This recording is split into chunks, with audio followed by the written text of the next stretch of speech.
Let's go. This is another Hamish and Andy podcast. 3, 2, 1.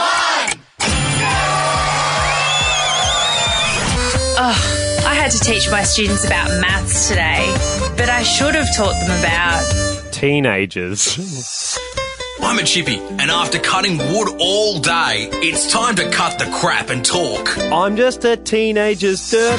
Well, everyone's agreed to drop everything because it's 3 o'clock. And Hamish and Andy have declared today's topic is... Whatever. Teenagers. This is Hamish and Andy's Happy Hour.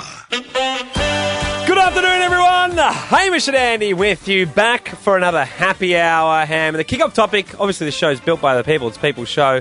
It is teenagers today. That's what a lot of correspondences come in about, Ando. Yep. And we're lucky because, speaking of teenagers, got our own teenager on the show. At least he started here when he was a teenager. Yeah. Cackling Jack. Cackling Jack. He's now a 20-ager. Yeah. But earlier days, did you start on the show when you were a teen, Jack? I was actually 1 month into my 20th year. Oh, right. And did you have your driver's license? I did, yeah. Okay, so you went on to lose that later. There was a period where I didn't have it. Our own renegade teen. Yeah. He might have been 20 when he started, but he felt like a rascally teen. You remain the teenager of the show, I think it's fair to say, Jack. You've got your own office we're not allowed to go into with a skull and crossbones that says Jack's office, keep out. And we've always slamming the door, yelling at us, I didn't ask to be on the show. And we're going to keep an eye on you. You know, sometimes you're pulling the wool over our eyes, sometimes we're ahead of you. And we want to ask people right now, if you're parents out there, do you have teenagers? Yep. Are they getting the better of you, or are you getting the better of them? Because it's the in battle. what way? It's the battle I'm looking forward to with exactly. Sonny. Yeah. 13, 14 years from now, Yeah. Will I be able to dupe him, or will the table shift and will he be firmly duping me? We're asking for parents to call in now. Yeah. If they have teenage sons or daughters, are they getting the better of you, or are you getting the better of them? It's a Wiley game you have to play at that age of parenting. Tim joins us now. Tim, you getting the better of your kids, or are they winning this one? No, I'm definitely getting the better of my daughter at the moment. Okay, good. I feel like we'll get a lot of parents saying that. What's been your tactic, Tim? Well, basically, my daughter is a representative basketballer, and she thinks she's pretty skillful at the game. Mm-hmm. Gotcha. Yep. So we were out in the backyard having a competition, a one-on-one competition. Yep. The first person to get a trick shot in would be crowned the winner. Yep. So to add a bit of a spice to the competition, we threw in some bets along the way. So if you get this in, you don't have to go to school for the rest of the year. And, Oh, wow. You know. Okay. Which would be a huge win for her. So it'd be fair to say you probably got caught up in the game a little bit. How old You can have run of the house, and I, the father, will live in the doghouse. Pretty much. Tim, how old's your daughter? We should clarify that. Well, it's funny. She's turning 17 today. So, Right, okay. Fantastic. So it's her birthday today, so she'll be thrilled that I'm telling the story on the radio. Who won? I won. Well, I assume you did, Tim. Yeah. What was the bet? So basically, she said to me, if you get this shot in, you will not have to pay 1 more cent for anything that I want for the rest of my life. Wow. These are big words. Fantastic. And how long ago was this? It was only a couple of months ago. But How's she been going, living with with well. all her funds cut off? Thank you, Tim. Amy, tell us, are you winning the battle between parents and teenagers? No, my child is actually winning at the moment. Okay, how'd that go? Got you on the ropes, have they? What are they doing? Well, I have a 16-year-old, and recently I had confiscated his iPhone, and I'd hidden it in the medicine drawer, which at the time I thought was an epic hiding spot. Yep. Yeah. And about 4 days later, I started to feel really guilty and thought he'd suffered enough, so I went to grab it before he left the TAFE to hand it back to him, and he came out of his room scrolling down an iPhone. So I looked at the one in my hand and realised that even though it was in his cover, it was actually a broken iPhone, and he'd had his the whole time. Oh, well done. He escaped from Alcatraz, G. He left Yeah. it, he put a dummy in the bed.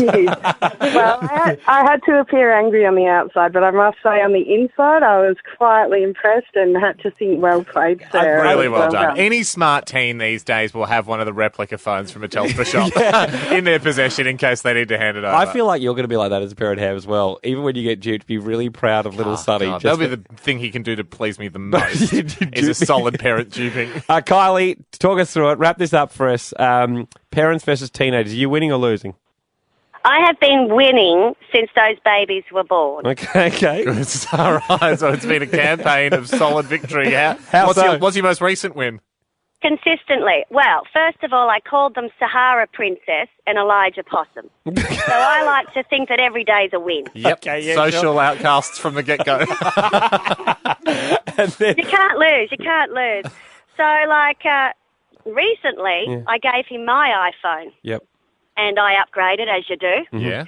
And there's something to do with this messaging business, or who the hell knows, I still text message. Yep.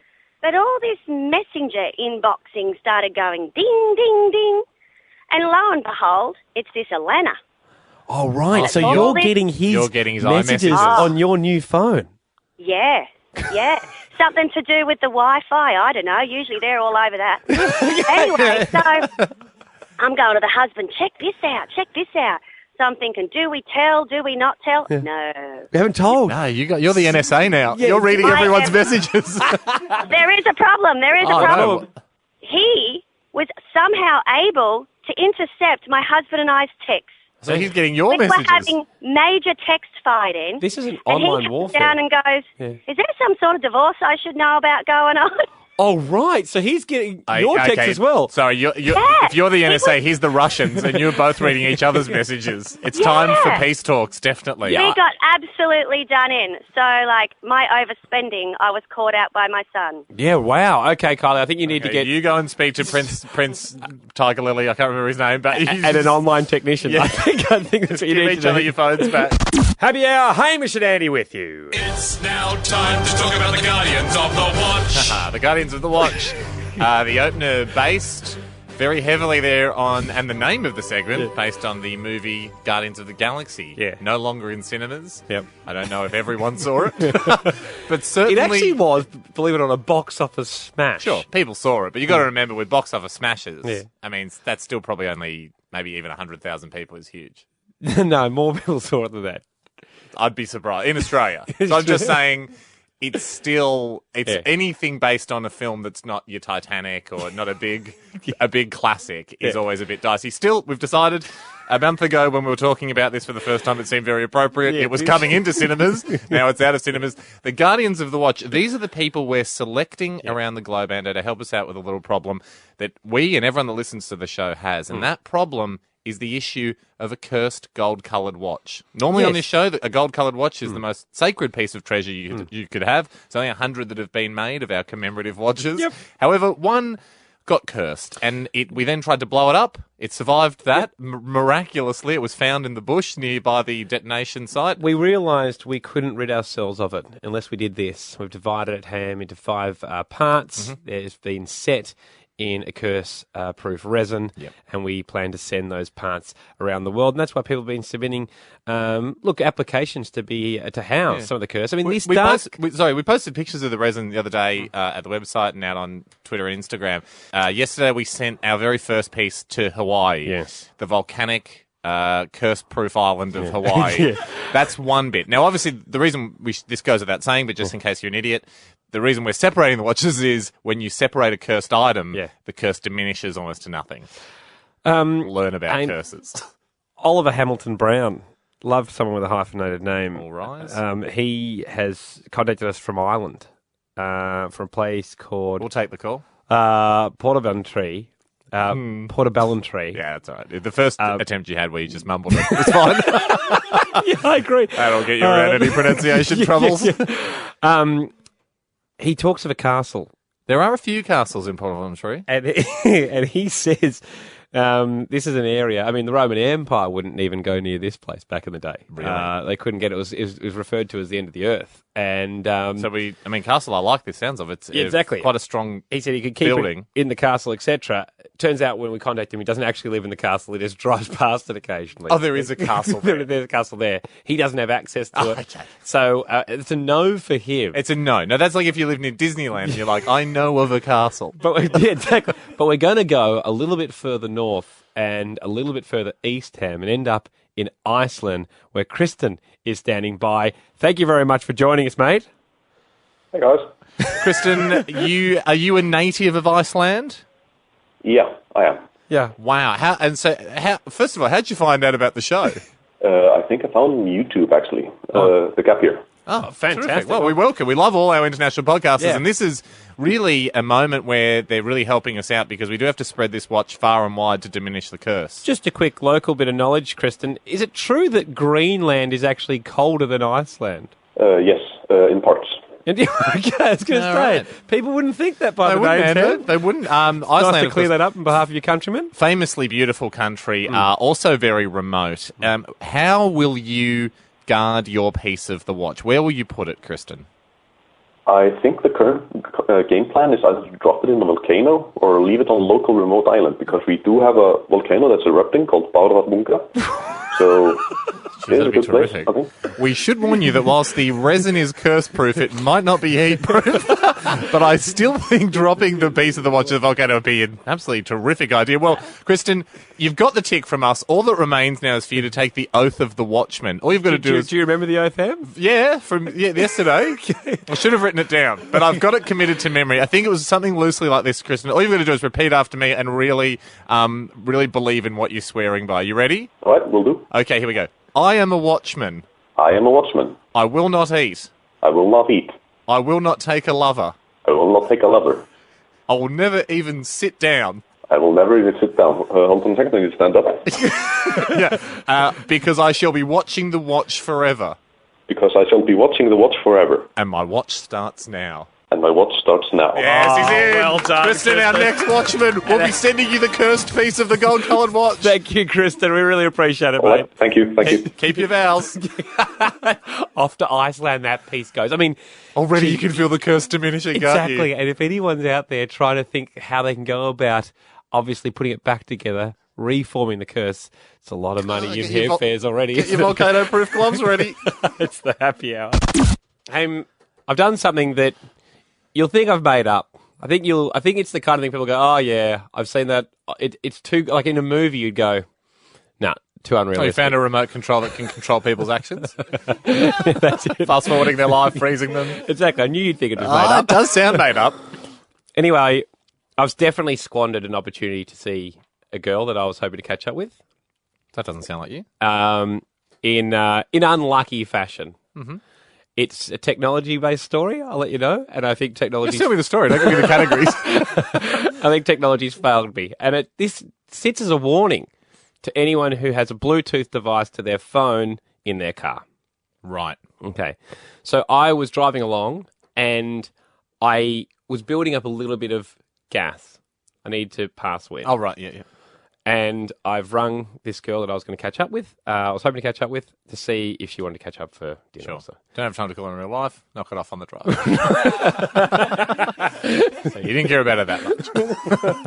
Well, front of mind as I came out of work in the car. First thing yet. Yeah, so there you go. I finished my job. Now start thinking about who's next first. in the net. Work first with my mate home. Yep. Give him my undivided attention. And now return to my calling of many women.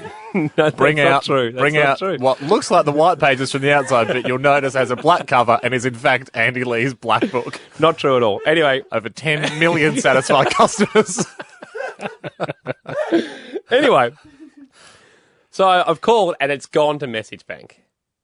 And I decided not to leave a message this time. I thought I'll just try later. And try it. And hit disconnect button on the steering wheel. Yep. For the phone. At that point, the gas had built up so much that I unleashed one of the biggest farts I've ever done. Yeah. Very satisfying. Only to look down and see the numbers still scrolling up on the message. Oh, that call duration. For call duration. And then I panicked and hung up. So at least you didn't leave it with an accompanying... I mean, it's bad. The only way it could be worse is if... it's not impossible to imagine that you would do a huge fart and then yell something like, that feels good. Or even just yell, suck on that, as a general statement to the world. If you'd have done that, Yeah, if you'd have done that would have been terrible. But this is still bad. I mean, if you were waiting for a call from someone... Was it clearly a fart? You couldn't say that was just a car noise or... Oh, no. I drive chitty chitty bang bang. No, it's the happy hour. Hamish and Andy. Did she call you back? No. Love to hear her return. Ando, in the film Gone Girl... Ben Affleck's new film. Great film. A lot of people, it was a huge book, a lot of people into the film. People talking about the fact that you see Ben Affleck full-frontally naked in the film. Amazing. Is it a shower scene? It is the shower scene. No spoilers here, but towards the end of the film... Is it necessary? He's in the shower. Oh, look, I mean, it's art. They're going for a thing. You're allowed to be naked if you want on film. Some of your favourite films involve nudity. Titanic is what I'm talking about. That's what I'm thinking. Emotional painting scene. Yeah. Here's the thing, though. I was reading a thing online unrelated to the film, and someone mentions the naked scene in Gone Girl. I went, well, that's weird. I saw it last weekend. I don't remember there being a nude scene. Went into Zoe, my wife. We saw it together. I went, did you see Ben Affleck's junk in Gone Girl? She went, no. Was there a... I said, well, apparently everyone online... it's quick then. Everyone loves talking about the bit in the shower at the end where you see him naked. So I was like, no, I didn't. I was like, do you feel a bit ripped off from that? She went, no, not really. I went, I do. I would have loved to see Ben Affleck naked. Here's my thinking. Yeah. Can I call the cinema? Let them know that I've just recently seen Gone Girl. Didn't get to see him nude. Can I come back and just watch that bit, but pay better attention? Jack, you've got the number of cinema. Good luck. They should let me back in. I don't think so, to be honest.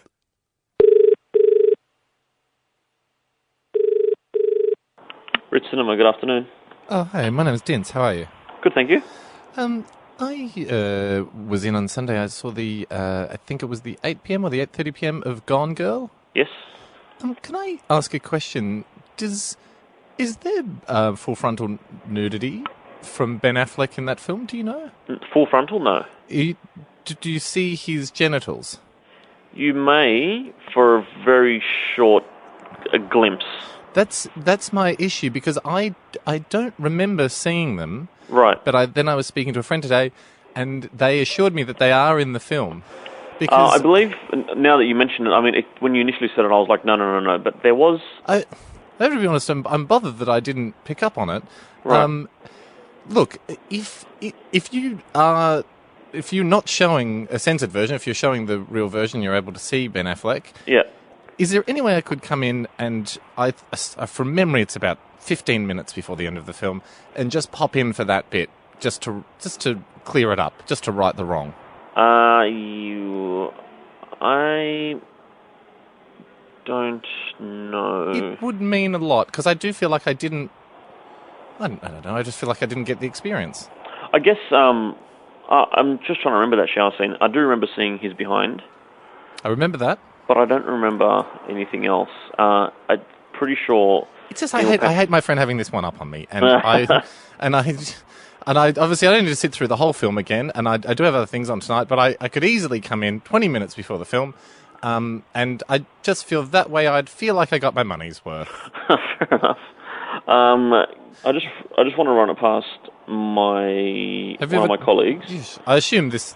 It shouldn't be an issue. I don't think. But I wouldn't feel like I'm the first person to ask. If a few people felt like, because it's a blink and you'll miss it, and it's pretty much, yeah. No, you are definitely the first person to ask for this particular film. Have there been other films? There sometimes, no, but I mean, other people will ask to see, for instance, Basic Instinct, things like that. You know, maybe the last 10 minutes of a film because they missed it when they were here last because they had to leave early or something like that. Not for... Yes, okay. Why don't I give you a call back in a moment? You talk to the manager. I'm just finishing up something here at work, and I'll give you a buzz back. Okay. But we have an in-principle. What's that? We have an in-principle agreement that I could come in tonight and have a peek at Ben Affleck's front junk. Yes, okay. Maybe. Sorry, Tim. It's Hamish and Andy. It is Hamish and Andy, yeah. I was wondering if it would be possible to do this because, long story short, that is what happened to me. I did miss Ben Affleck's... I missed seeing him. Yeah. But I was wondering if I could Tim, come in and make it up. You guys there are so accommodating. It's amazing. I know, right? I can't believe this. I can't believe you would let me do it. That is very, very nice of you. It's what we do. I like the way you said, isn't this like a regular request? Like, I'm surprised I'm the first one, you know? Like, I thought this would have been more of You'll get more. Yeah, I'm sure. Tim, thank you very much, Thanks, mate. No problem. Take care. Cheers, mate. Bye-bye. Today we're talking about teenagers, Ham. It's People's Show. People help build it by going to hamishandandy.com. And Nathan did just exactly that. He says, throughout my life, I've been unable to achieve something that most have. I, Nathan Fraser, have never egged a house. Yikes. He joins us now. He's 19 years of age, and he feels like there's not enough time in his life left to be able to do this childish act. Nathan, how are you feeling? Oh, I just feel like I need to apologise to all the people, you know? Mm-hmm. I feel like I let everyone on the show down. I mean, by having an incomplete childhood? Yeah. I mean, Ham, have you egged a house? Of course I have. Nate, have you ridden a bike? Yeah, I have ridden a bike, yeah. Caught a snowflake on your tongue? Oh, no, I've never touched snow. You haven't lived. You haven't lived. You're not egging. I'm not sure how many people have gone with the snowflake thing. Probably more of an American thing. Nathan, when kicked a jack-o'-lantern on Halloween and celebrated 4th of July. Nathan, when do you turn 20? I turn 20 September next year, so I've got a little bit of time. All right. So there's no time like the present. We had a bit of a think about this today. Look, now, we'd like to preface this by the fact of going, look, we're not encouraging the egging of houses. Yeah, I've never egged a house. So, good on you, Ando. And so there's two sides of the track you can grow up on. So you at the moment you're on track to grow up to be an Andy. Who wants that? Exactly, Nate. That's why alarm bells should be ringing. So, Nath, Ham and I had a bit of a think about this, and we thought, look, we don't want to just go and egg any random person's house. That's not nice. It's annoying. That's not nice. In fact, egging houses isn't really nice. It's actually a terrible thing to do. Yeah. The egg, the shell can scratch paintwork. The protein in the egg yolk and white can erode enamel if you're egging a car. So exactly. Yeah. So it's not a harmless prank, and that's why chickens very rarely do it themselves. Could break a window. Could if that's a hard-boiled egg. Yep. Over an ostrich egg. Having said that, we think we should do that. Do it with you, Nathan. Yeah. We would still like to give you this opportunity. So we thought to ourselves, what's a house that, quote unquote, deserves it? Mm-hmm. I think I know. Who do you think? Tony Barber. Yeah, that came to mind as well, Dave. Very good. The only one that deserves it. Yeah, well, we talked about that. But then we thought we don't want to get too close to Barber. I mean, that's a pretty dangerous run for us. And the thing is, the fact of the matter is, from all the intel we have, and we know where Tony Barber's house is, but most days he's out the front. Yeah. With a pitchfork. And he's also got a chicken wire. 5 metre fence. Yep. And behind that is egg wire. Yeah. So you can't throw chickens or eggs at his house. God. So he's pretty well protected. So then we thought, who else deserves it? Maybe a crime that's punishable by egging is lying. Yeah. And also it's nice to stick it to the man once in a while. Grumpy Dave came up, our boss, Nath. He does say to us that he listens to this show all the time. Because, we're on 3 to 4. We know for some people that's a great time. Yep. For someone like Grumpy Dave, he's always often checked out. He's off at the pub. Yep. Understandable. Yeah, we suspect sometimes he's not listening to the show, but he always says to our face that he does. So, here's the challenge. Dave, you've got 10 minutes from now. Yep, Dave, if you're listening. If you're listening, as you say you do, to call either of myself or Andy's phones and leave the voicemail... a voicemail that should sound like this. Dear Hamish and Andy, yes, I do listen to the show. Please don't egg my house. Code word Pinocchio. I say again, code word Pinocchio. And that'll just prove that he isn't a liar and he does in fact listen to the show. Now, Nath, if he doesn't leave that in the next 10 minutes, we've got to go in a second. We'll give you a buzz back tomorrow to give you the green light or not. And we believe you live interstate, so we might even have to fly you down next week. Can I tell you something? Yeah. I've never flown a plane ever. I've never been in a plane. Oh, wow! Dreams do come true. We will fly you from wherever you are to wherever you need Dave's to be, house. to Dave's house. And we'll one egg, for the golden egg. For the golden egg. So, look, if you're Dave's wife listening, don't tell him. If you're any of Dave's friends, please don't tell him. I just don't. I think he'll have to have listened to the show to get the code word right and to get the phrasing right. Yeah. Look, mate, we'll give you a call back tomorrow, Nathan. All right, we'll let you know if he buzzes us or not. It's all we've got time for this afternoon. We've got to go. You start warming up your arm. Yeah, Dave, you've got 8.5 minutes now. Thank you for being with us, everyone. HamishAndy.com for anything you may have missed. The podcast is there. Do listen to the show tomorrow. You'll get the Dave result. We'll have Nath back on again. I'd love to hear Nath just literally egg on Dave, and let him know that at some point in the future he's going to get a perfect AA grade egg on the front window. We'll get you tomorrow, everyone. Have a good one. Thank you for podcasting the Hamish and Andy Show.